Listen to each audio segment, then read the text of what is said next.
Got to read between the lines.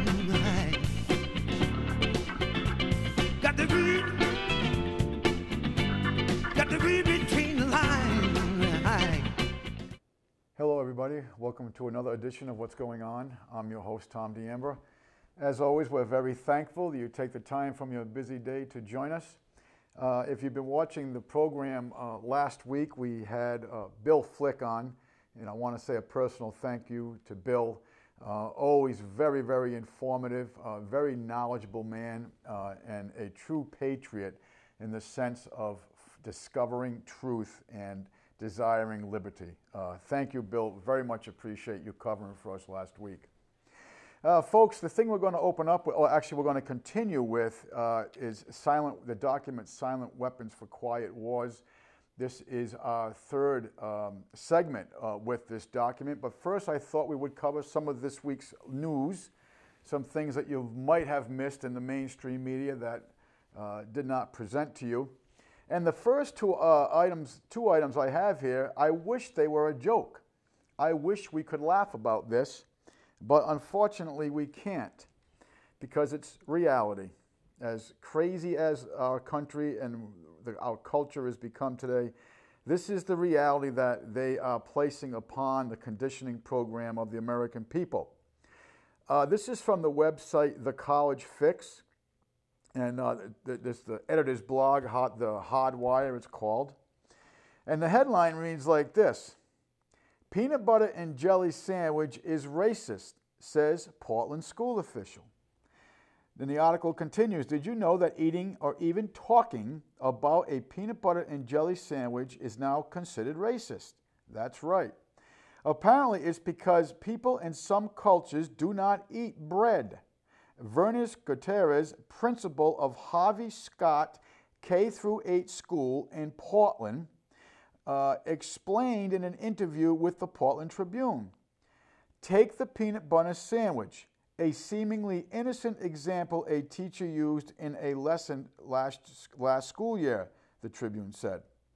"What about Somalia or Hispanic students who might not eat sandwiches at all?" Gutierrez asked. "Another way would be to say, Americans eat peanut butter and jelly. Do you have anything like that? Let them tell you, maybe they eat tortillas or pita." The Tribune noted that the school started the new year with intensive staff trainings, frequent staff meetings, and classroom observation and other initiatives to help educators understand that their own, quote unquote here folks, white privilege in order to change their teaching practices to boost minority students' performances. Last Wednesday, the first day of the school year for the staff, for example, the first item of business for teachers at Scott School was to have a courageous conversation to examine a new article and discuss the white privilege it conveys to students. My friends, I won't go on here. I wish this was a joke. I wish this was a joke. But peanut butter and jelly sandwiches, or sandwiches because they're made in bread, and don't ask me how they made peanut butter and jelly sandwiches an entity of white privilege. Really incredible, but this is exactly where we're going. Okay, let's continue with this theme. Lunch police. School tells mom her homemade lunches are, and I quote, illegal. This story is making the rounds online. A Canadian school has informed a mother of two young kids that the healthy homemade lunch she packed for her kids did not meet government standards. Therefore, she was fined $10 and her kids were given Ritz crackers by the government school. This makes you want to laugh. It makes you want to laugh, but this is how ridiculous we've become. A mom who thought she was properly parenting by sending her two young kids to school with a homemade whole food lunch was shocked to find the penalty note from school officials informing her that the lunch of roast beef, potatoes, carrots, oranges and milk she provided was unbalanced and therefore had to be supplemented with Ritz crackers. She was fined $10. According to Weighing Matters, the Manitoba Government Early Learning and Child Care Department, which blindly follows a policy which requires lunches to be balanced, according to Canada's Food Guide. Unbalanced lunches are subject to supplementation and a fine per missing item. Now, folks, you got to understand that the roast beef, potatoes, carrots, and oranges are from a store that some of you may know is called Whole Foods, and they specialize in organic or non-GMO food. So what did they replace? What was missing in this well-balanced lunch provided by the mom? Ritz crackers. And it's not just about the Ritz crackers, my friends. It's about the conditioning. It's about the control. It's about the child being conditioned to allow state and or authorities to come in and actually inspect their food and delegate to them what they shall eat. This isn't just about, as ridiculous as this sounds, about supplementing Ritz crackers. I personally happen to enjoy Ritz crackers very much, but I doubt very much there's any real nutritional value in them, especially compared to items that the mother had packed here, all coming from Whole Foods. So understand, this is conditioning. This is about the mother accepting the state. And I wonder if the mother's going to pay the fine. If she's an average American or Canadian, I'm sure she will. But maybe, just maybe, she may find that battle worth pursuing. You know, about 6 months ago, we briefly mentioned the ongoing negotiations about the Trans-Pacific Partnership, basically being called the NAFTA of the Pacific. And I found it interesting. I've been following this, and I haven't gotten too much into this. But, you know, and speaking to people who watch the program and some other people who I outside of the viewing area, very few people have heard of this negotiation process going on, so I did a little bit of research on it. And actually, folks, believe it or not, there is no mainstream media that has covered this, and I found that rather interesting. So I just wanted to read this brief article to you about it, and it starts with this. Did you know the Obama administration is negotiating a super secret trade agreement that is so sensitive that he isn't even allowing members of Congress to view it? The Trans-Pacific Partnership is being called the NAFTA of the Pacific and the NAFTA on steroids, but the truth is that it is so much more than just a trade agreement. This treaty has 29 chapters, but only 5 of them have to do with trade, hence the secrecy. So you got 24 chapters being consolidated into this supposed trade agreement, and they're not releasing the information. Let's continue. Most Americans don't realize this, but this treaty will fundamentally change our laws regarding internet freedom. Ha ha ha. Like I say in this program, we do not make predictions. We've made a couple of things from studying history and where we're going, what road we're driving down. Are you ready for Internet 2? We mentioned Internet 2 well over a year ago to you. Most Americans don't realize this, but this treaty will fundamentally change our laws regarding internet freedom, health care, the trading of derivatives. Oh boy, we're going to open up the bankers' ways to more markets. Copyright issues, food safety. Interesting. Environmental standards, civil liberties, and so much more. Now, folks, is there any aspect there that's not going to touch your life? Think of this. And this is being negotiated secretly, and your supposed non-represented representatives that you call Congress don't even know, not only don't know about it, but they're not even participating in the language that's being drafted. Why? Because they're being kept in ignorance. And do you think they don't know about it? Of course they do. They're not representing you. It will also merge the United States far more deeply into emerging one world economic system. Amazing. Amazing. And they list the countries here that are going to be involved with it, folks, but I did a little bit of research, and I will tell you, it makes up just under 40% of the global gross domestic product. Since the beginning of the TPP negotiations, the process of drafting and negotiating the treaty's chapters have been shrouded in an unprecedented level of secrecy. Access to drafts of the TPP chapters is shielded from the general public. Members of the U.S. Congress are only able to view selected portions of the treaty-related documents in highly restrictive conditions and under strict and secret supervision. It has been previously revealed that only 3 individuals in each TPP nation has had access to the full text of the agreement, while 600 trade advisors, call them lobbyists, are guarding the interest of large U.S. corporations known to us as Chevron, Halliburton, Monsanto, Walmart, and are granted privileged access to crucial sections of the draft. How's that working for you, folks? So it's not just a trade agreement that you don't even know about and that your representatives don't even know about and they have no say in it.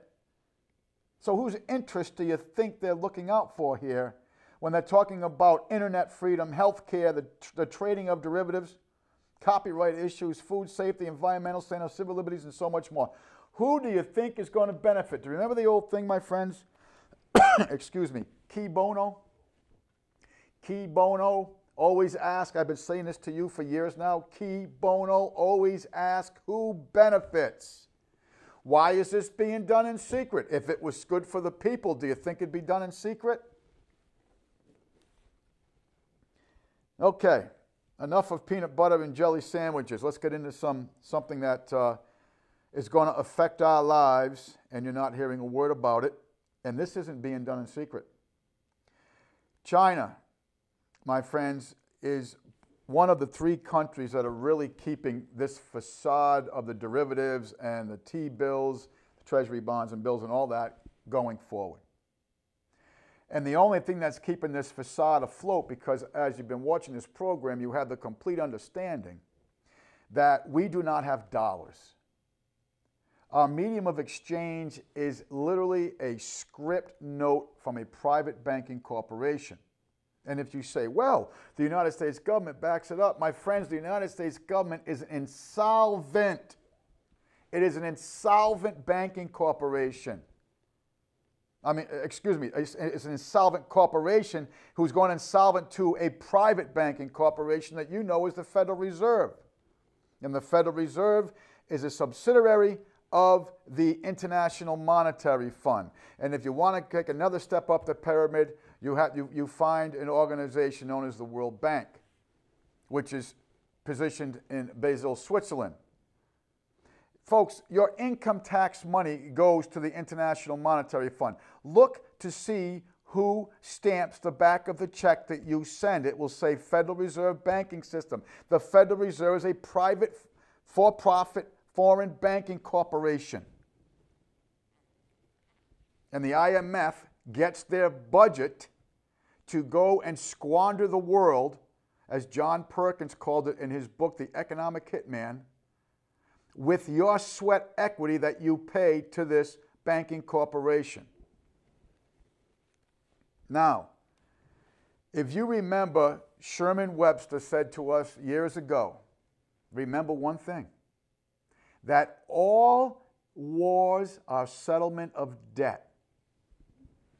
Well, the reason why we went into Iraq was because they were going to, and actually they were on their way of doing it, of structuring an international medium of exchange that was going to be based on the value of a barrel of oil. The reason why we went into Libya to get Gaddafi is because he no longer accepted American, or what you know as United States dollars, which are not dollars, to purchase his oil. The reason why most of the world, and all this is about to change, uses what you call a dollar for their reserve currency is because when we set up OPEC, my friends, and yes, we set up OPEC, so they would cover our debt. And we've covered this triangle before, but basically this is how it works. when there was no more intrinsic value to our money, because of course, if you've been watching this program, you understand that we do not have money. We merely have a medium of exchange because money does not encompass debt. What's a note? An acknowledgement of debt. What are we in as a people? Debt. What is the noose that's around our throats? Debt. So what happened was, when we set up OPEC, we said to Saudi Arabia that, hey, here's what we're going to do. We're going to protect you militarily. We're going to create an agency known as the EPA, the Environmental Protection Agency. See, of course, this is all for your own good, right? We've got to save the earth. And then we're going to shut down the domestic oil production in the United States. We're going to buy our oil from you. We're going to protect you militarily. We're going to make you trillionaires beyond your wildest dreams. And then you are going to take a percentage of your earnings and you're going to continually buy our treasury bills to keep this facade rolling while the game is over. Saudi Arabia, my friends, is very close. Very, very close. When you read international sources, I personally think the ball is already rolling. To no longer just use American, what you know is dollars, which are not dollars, to purchase their oil.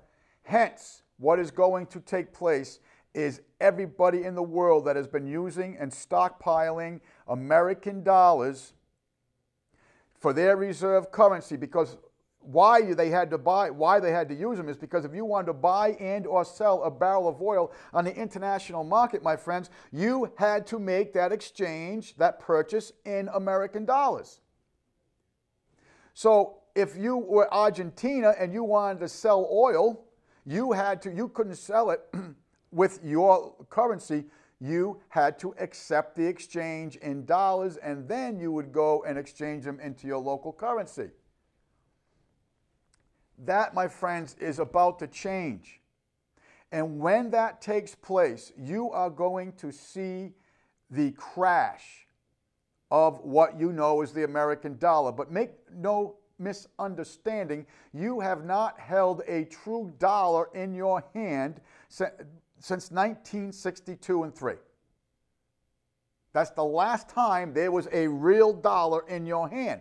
And the reason why I say this was because if we read the 4 coinage acts of the United States during the founding era, and we have on this program, a dollar is what, my friends? A dollar is 25.8 grains of gold in the 15-to-1 ratio of silver.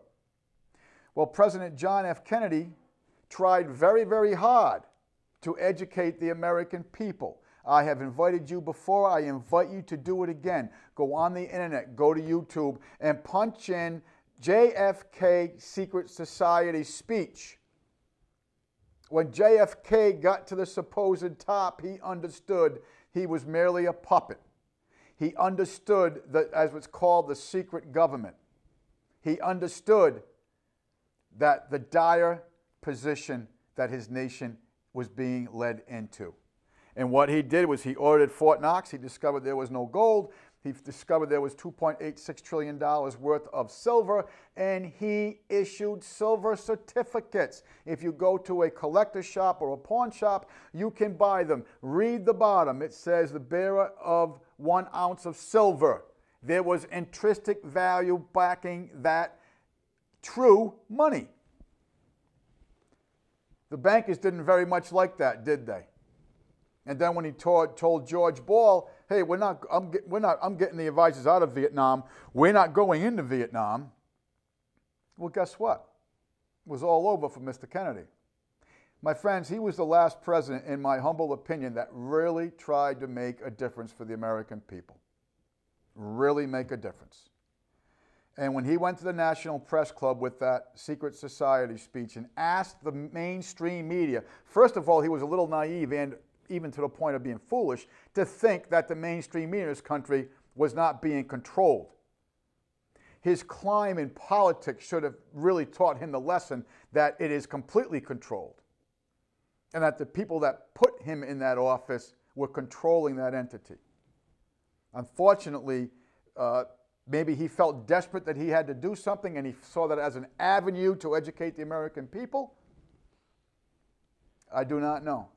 But what I do know is it cost him his life as he was murdered, assassinated in the public view. And 168 witnesses to that murder within the next 2 years were also dead. And that they put up a great patsy to sell to the American people with a facade investigation called the Warren Commission. And an unknown senator from Michigan who signed off on it later became President of the United States. You know him as Gerald Ford. It's just like Bill Clinton taking care of the drug shipping in Mena, Arkansas when he was governor of Arkansas. We'll make you president. Don't sweat it. But what I'm about to talk to you about is, I think, because of the fact of the devaluing of this currency, and also the understanding, because I think China is a major player in this, that Saudi Arabia is about to open up the floodgates to another medium of exchange to purchase their oil. And I will assure you, my friends, once that takes place, you will see a flood of debt paper instruments that you think are United States dollars into this country, which is going to devalue it even more, on top of the fact, my friends, that the Federal Reserve currently is printing over $85 billion every 30 days to keep this facade going. And this is the announcement. And we had talked about this last year when China stopped going to the auctions. This is by Michael Schneider. China announces that it is going to stop stockpiling U.S. dollars. The People's Bank of China said that the country does not benefit any more from the increases in its foreign currency holdings, adding to sign policymakers that the rein in dollar purchases that limits the yuans. There's the key player, my friends. Get used to that name. You're going to hear a lot of it. You're going to desire that probably in 5 or 10 years. As you take your useless Federal Reserve notes that you've bonded your progeny for,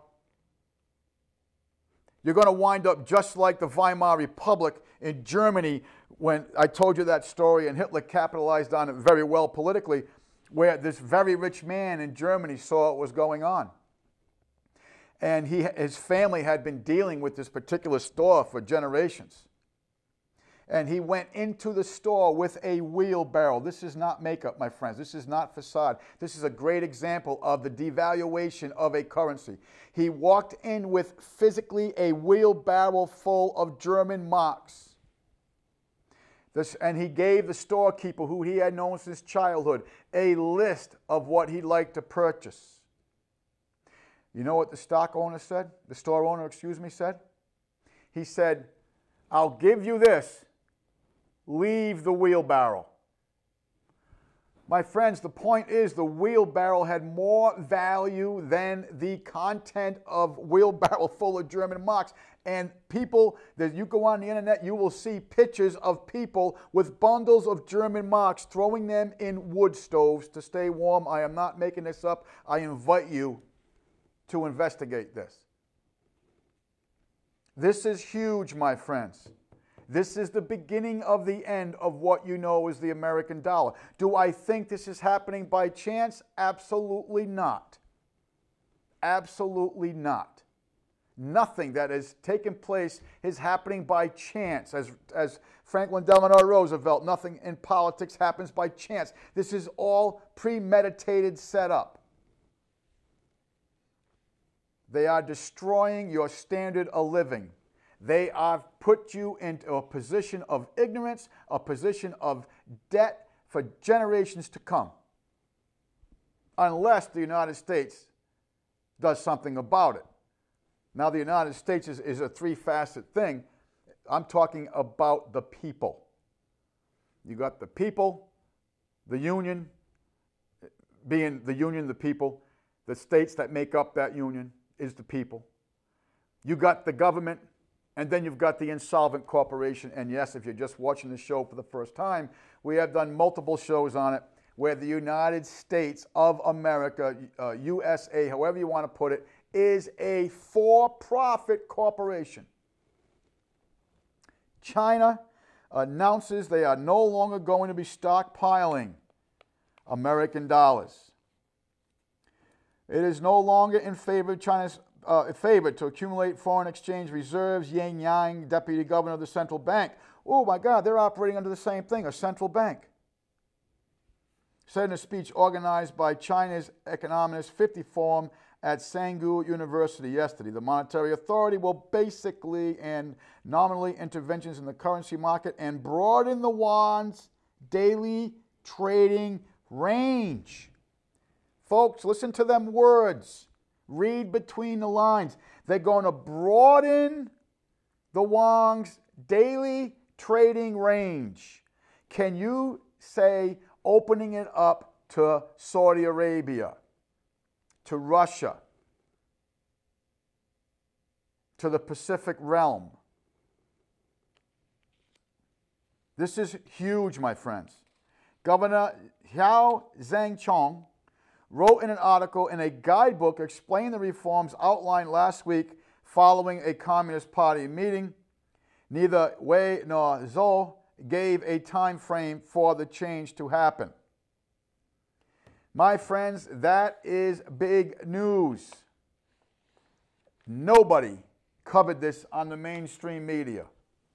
And I will tell you, it is probably going to be the biggest event of 2013. And you're not hearing a word about it. Analysts see this as the People's Republic of China hinting that it will let its currency fluctuate without intervention, thus negating the need for holding large reserves of the dollar. See, because while they hold them, my friends, it stops them from going on the open market, and the more there is on the open market, the more it's devalued. They're going to flood it now. And as soon as China does it, guys, everybody in the world who's been using the American dollar as their reserve currency is going to do the same thing, and it's going to be like a floodgate, because everyone in the world besides the American people are going to have the understanding that this is going to devalue it tremendously on a daily basis, probably by the hour. So they're going to buy everything they can with them before they lose all their value. It happened in Germany, it happened in Rome, it happened in Argentina, Zimbabwe, but of course, it'll never happen here. Folks, let history be your barometer. Now, another thing I took out of this, the Shanghai Futures Exchange will price its crude oil futures contract in the yuan and not the dollar. Why? Why? I'll tell you why, because of what this is all being done behind the scenes and what is going on with Saudi Arabia and China and Russia. China is now the #1 importer of oil in the world, surpassing the United States. And why is that? Because you financed all your industry to go to China. You financed all of it. GM, all of them. You financed them. They weren't collapsing. Their profits are all up. Look at the stock market now, record highs. Well, how can that be? Unemployment's at record highs. People on assistance are at record highs. How can that be? Excuse me, I'm going to tell you how that is. That is because they built brand new factories. They restructured administratively. They went into a slave labor environment.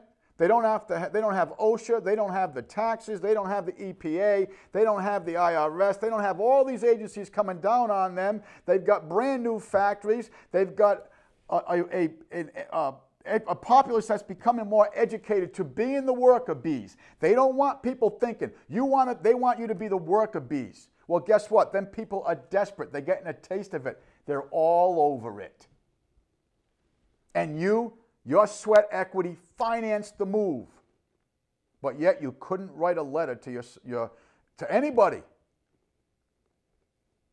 This is big news, my friends. This is huge. Understand how big this is. And how is the government doing with tax revenue this year? Well, let's find out. White House predicts taxes will hit a record $3 trillion in fiscal year 14, or on an average of $29,673 per full-time worker. The latest monthly Treasury statement, which was released on Wednesday afternoon, relies on the estimates made by the White House Office of Management Budget to say that the federal tax revenues will top $3 trillion with a T dollars for the first time in the nation's history.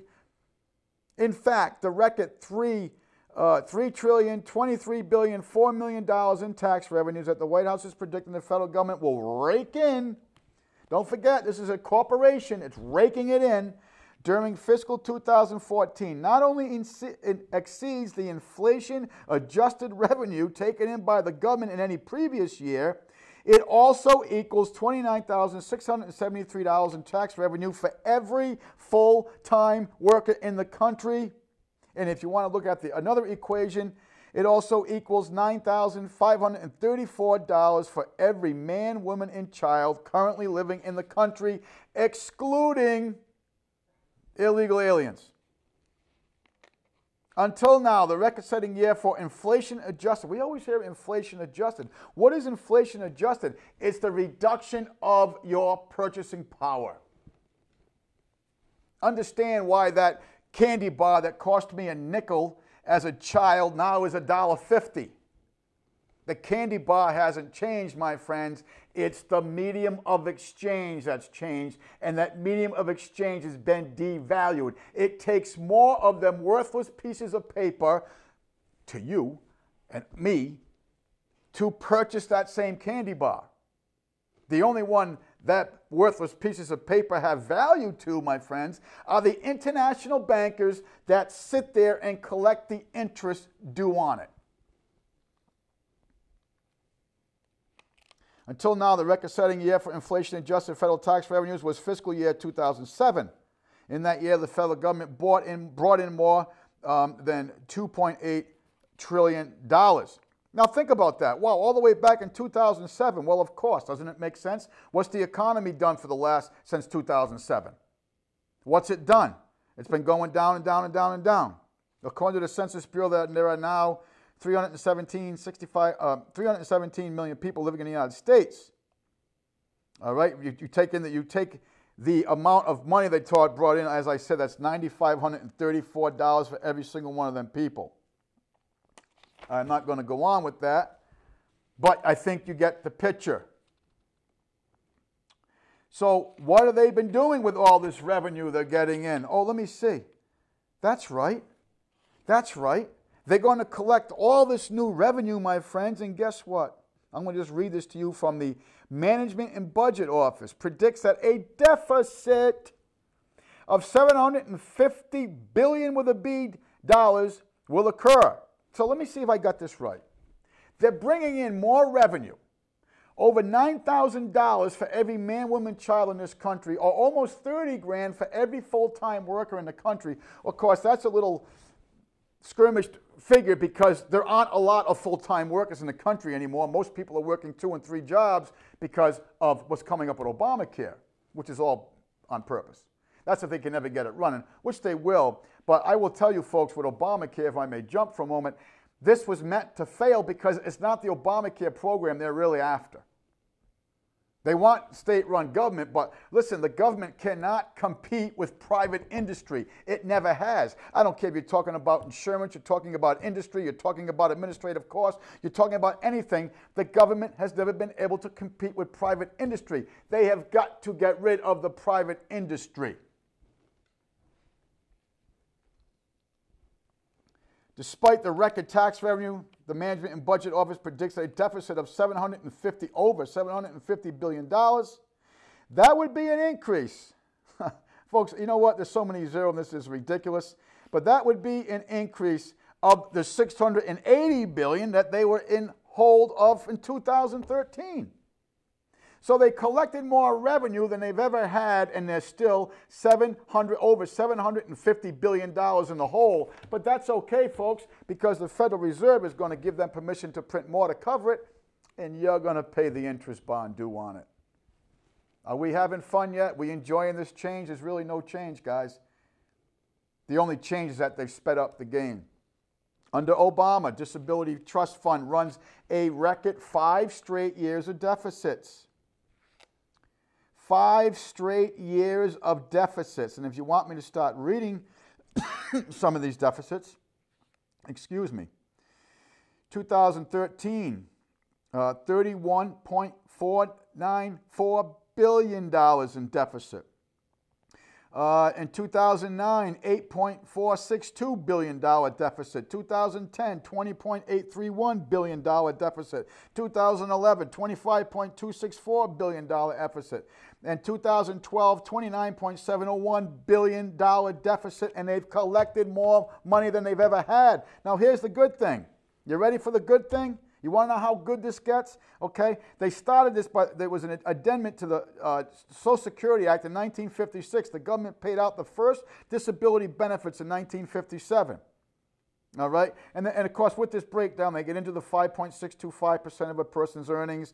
If you're employed by somebody else, it also includes a 2% tax for Social Security that's withheld from your paycheck, and so far, and it goes on and goes on and goes on. Well, over the years, the payroll taxes for Social Security disability have more than doubled to 12.4%. So now we're paying that much for the original, 5.6. Self-employed individuals pay the entire 12.4% directly. People who are employed by someone else see the 5.3 held from their paycheck, while your employer, folks, picks up the 6.2%.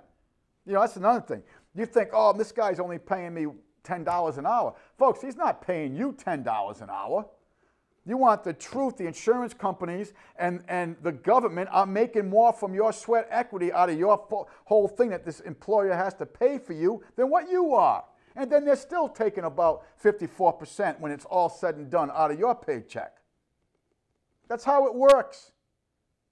I don't just pay you $10 an hour and call it if I'm the employer. I've got to match all them taxes above and beyond. Understand that. So when your employer says, hey, I can't afford to give you a raise, why? Because he's too busy paying everybody else for your sweat equity. Don't you get it?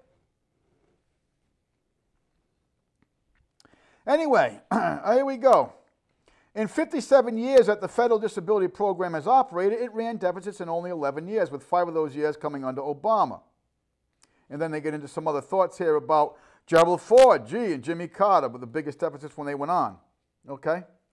But, and then it comes on to here about the amount of people that are collecting federal disability benefits, and it's almost, believe it or not, folks, 11 million. Now, I'm in the medical field, and I see a lot of these people, and I'm going to tell you something. I'll just say I question the qualifying process. When you're picking up 26-year-olds who are skiing at a particular ski resort, a local ski resort here, because they hurt their ankle snowboarding, and when you look at their paperwork, they're on state disability, I have a problem with that. I'm over here working untold hours to pay for that, and this 26-year-old guy is out there snowboarding at this ski resort, and I'm working picking him up. I have a problem with that. Anyway, let's continue. The net balance, they had surpluses at some times of over $216 billion in the early stages when not as many people were collecting the benefits. Well, guess what they did with that money, folks? They put it into the general fund and wrote IOUs to the disability fund. Are we having fun yet? And where's some more of that money going? U.S. gives illegal aliens $29 million in pharmaceutical medications. $29 million in pharmaceutical medications to illegal aliens. Folks, if they're here illegally, how is it they're collecting benefits? They're certainly not paying into the system. How is it if they're illegal aliens that they can walk into these offices of the corporation you know as the government, fill out all the paperwork, have an established mailing address, and receive the benefits. How is that? Someone explain that to me. Why isn't the Border Patrol and INS and all these people going to these addresses and saying, hey, you're here illegally. Let's go through a process. And now they want to do immigration reform. What do you think is going to happen with immigration reform? Folks, anytime the government uses the word reform, you better start looking over your shoulder. Department of Homeland Insecurity creates new fusion centers, taking control of local police. As the Department of Homeland Security doles out billions of dollars. Is Department of Homeland Security doling out billions of dollars? No, you are doling out billions of dollars so they can build this domestic security force around you. To convince local police departments to surrender control to the federal agency, a recent report indicates that intelligence gathering at precincts cum surveillance centers will be shared amongst all levels of government enforcement, law enforcement. The phenomenon of fusion centers sharing intelligence. Folks, listen to the words they're using here. This is military jargon. Intelligence. You gather intelligence, my friends, on your enemy. Your enemy you gather intelligence on. Of course, you've been to clear the enemy, and you've been watching this program, you know that. And if you're, again, watching this program for the first time, I invite you to get on the internet and punch in the 1933 Trading with the Enemies Act, and you will see that the definition of enemy from the original Trading with the Enemies Act of 1917 was altered to include all citizens of the United States and those living under the jurisdiction thereof. And then the NDAA 12, National Defense Authorization Act 12, declared the United States a battleground. And now we have intelligence gathering on you, on me, when all you're doing is bowing on your knees and paying these people. And that's why it's happening, because you are bowing, we, at third person, as a people, are bowing. Let us continue. For the phenomenon of fusion centers sharing intelligence with each other, not just with the federal government, is a new and unappreciated aspect of these centers, panelists at the Homeland Security Policy Institute event said. Think of that. It's underappreciated. You don't appreciate us spying on you, putting together portfolios about you, all your records, education, medical, financial. You don't appreciate that? I'm not going to go on with that. Intelligence agency seeks to upgrade facial recognition. Well, what's this telling you? Intelligence agency, again the word intelligence like the enemy, seeks facial recognition upgrade. The science is facial recognition, and upgrade means what? They already have it established. Now they're looking to improve it. The U.S. intelligence community is pushing a leap forward in facial recognition software that will enable it to determine better the identity of people throughout a variety of photographs, video, and live images. Called JANUS, J-A-N-U-S, my friends, the program run by the Intelligence Advanced Research Projects Agency seeks to improve facial recognition performance using representations developed from real-world video. During a person's daily activities, people laugh, smile, frown, yawn, and morph their faces into a broad variety of expressions. For each face, these expressions are formed from unique skeletal and muscular features that are similar through one's lifetime.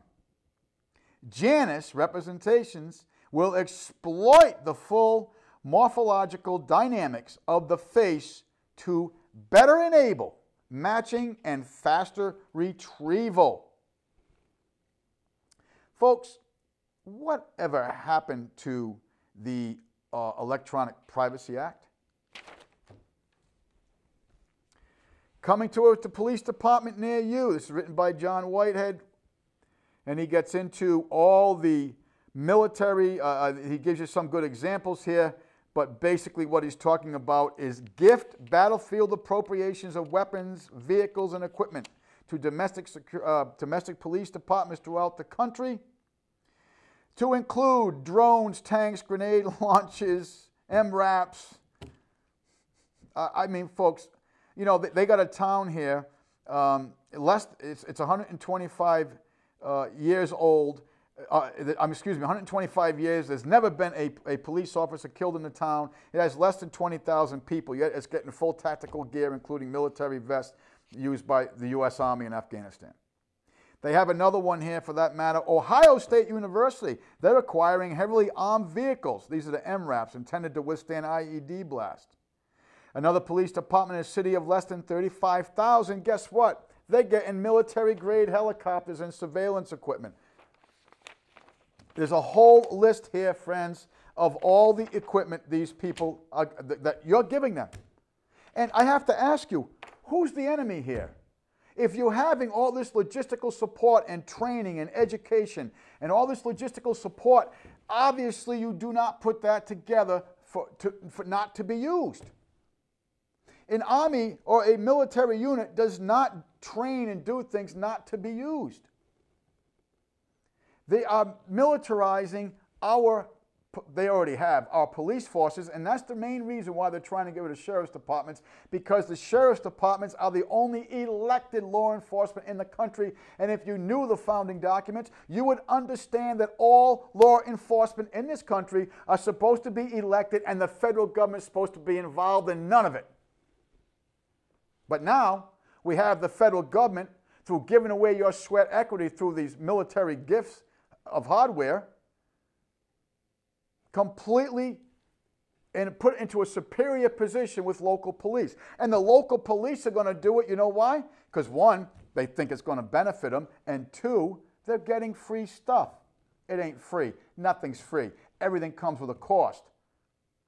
Just like medicine. If you think medical care is expensive now, my friends, wait till it's free. As in Obamacare. You're about to learn a lesson. Let's continue. So, you probably heard about this. This was actually in the mainstream media, not the whole thing. I'm going to tell you what was on the mainstream media. The United States has entered into a contract with a real estate firm to sell 56 buildings that currently house the U.S. post offices. The government has decided it no longer needs these buildings, most of which are located on prime land in towns and cities across the country. The sale of these properties have a value of just over $19 billion. Here's what you didn't hear. A regular real estate commission will be paid to the company that was given the exclusive listing for the handling of the sales. The company is CBRE, and the chairman is a man named Richard Blum. Richard Blum, my friends, is the husband of Senator Dianne Feinstein, and is shown many times. She was part of this whole deal when they caught the inside trading going on at Congress. They actually, and we read this some years ago, they made a law allowing Congress to encroach on the boundaries, if I remember the language they use, on insider trading. Okay? Now, Senator Feinstein and her husband stand to make an estimation between $950 million and $1.1 billion from the sales of this property. Now, if you and I did that, we'd be in jail for conflict of interest and inside trading. But when you're a senator, when you play along with the bankers, and by the way, that's the same woman that wants to take your guns. Think of that. Okay, I'm not really quite sure how much time we do have, but I'm going to start to continue now with the document that we have been doing different shows on. And the name of the document is Silent Weapons for Quiet Wars. And I've said this before, my friends, do not, unless you do not mind being flagged, do not pull this document up on your home computer. Go to the public library, okay? And I can see we're not going to have much time. But let us continue with this quick. And I'm going to start out with something I've already read so you can have an understanding of what the dynamics of this plan was and continues today. According to Huxley, that's Aldous Huxley, the goal is to produce a kind of painless concentration camp for entire societies so that people will in fact have their liberties taken away, but will be distracted from any desire to rebel by propaganda and or brainwashing enhanced by pharmacological methods. Okay? So now let's get back into the document again. This is the document itself. This section is called Diversion, the Primary Strategy. Let me read that again. Diversion, the primary strategy. Experience has proven that the simplest method of securing a silent weapon and gaining control of the public is to keep the public undisciplined and ignorant of basic system principles on the one hand, while keeping them confused, disorganized, and distracted with matters of no real importance on the other hand. Isn't that exactly what J.P. Morgan stated? And we read that statement to you many times in this program. That we will keep the people occupied in matters of no importance to us. Can you say the word entertainment? Can you say the divide paradigms? Can you say the Hegelian dialectic? These are all tools that they use to keep you in this state that they desire.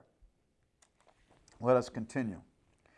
This is achieved by 1, disengaging their minds, sabotaging their mental activities, and providing a listen to this, and by providing a low-quality program of public education in mathematics, logic, systems design, and economics, and by discouraging technical creativity. Folks, now you have understand why we have a public fool system and not a public education system. This is what this school system was designed to do. Remember the book by Charlotte Iserbyt, former Undersecretary of Education in the Reagan administration, called The Deliberate Dumbing Down of America. And they've been very successful because we read an earlier part of this document, and they wanted to get from 1964, they want to get the average high school student to a 6th grade reading level. And I said to you, congratulations to them, because they've achieved that and more. The average reading level of the United States high school graduate right now, my friends, is 4th grade compared to the reading level of 1964 when the federal government took over education in this country. They've done it very well, and you've paid. How much of your property taxes goes to these indoctrination centers? I know the biggest debt I personally have in my life is my property taxes. And unfortunately, we're not going to be able to go much more on this. You know, folks, what I'm going to do next week is I'm going to really try to limit the news, although that's tough to do. And then we're going to get right into this document. I've got pages and pages of it, and really tear this apart. And I think you're going to, when we get done with this, you're going to have a very good and broad understanding of the questions why, the hows, but particularly the whys. Folks, you've got to understand, none of this madness is happening by mistake. Remember the slogan of the New World Order: order from chaos. Disengage their minds. Offer a low-quality education. My friends, as always, we are extremely thankful you take the time from your busy day to watch us. And as always, we close in reminding you that your government is your responsibility. And we thank you for watching. Got to read between the lines.